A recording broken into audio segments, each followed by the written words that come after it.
My name is Louis Kruger and I lead Monitor Deloitte Africa, the strategy practice of Deloitte. Our purpose is to help clients make decisions about how to consistently win in their markets. I am very excited to introduce today's topic that is the first of a three-part series where we will cover Safe to Thrive, an emerging market perspective, where we will explore what companies are doing with regards to their current cost management practices.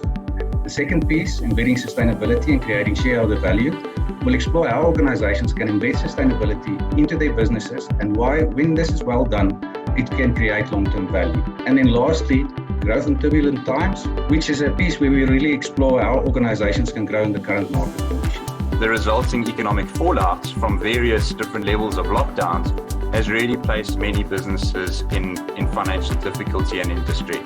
We recently launched a restructuring survey, and one of the key aspects was really exploring those actions that companies took to preserve cash, shore up their balance sheet, and create that liquidity, or what we call the runway, to ensure survival. I believe the reason we saw technology jump to the top in this year's survey is really due to the pandemic highlighting the difference in business that have already strategically invested in technology as an enabler in the past, and those organizations that have not.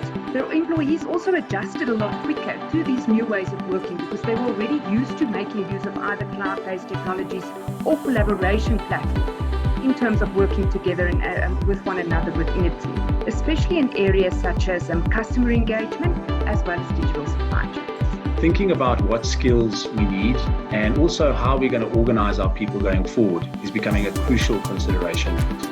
The pandemic has really accelerated the future of work. So for it being the future of work, actually that reality is here now. This is probably the biggest change management activity that most of the executives that we work with are going to face in their lifetime. So organizations are always concerned with their cost to serve, and they are concerned with their physical footprint.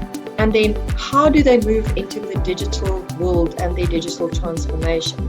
And that balance is always driven by customer demand. And every company right now is being forced to review things to say, which are the optimal channels that I can use?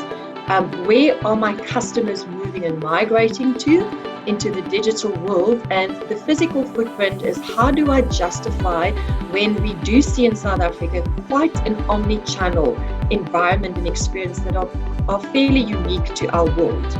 So we start off with what is really, I would say, connectedness, right? There's a couple of shifts that we see in supply chains post-COVID, one of them being the customer centricity. So that end-to-end visibility, end-to-end connectedness really starts to become critical.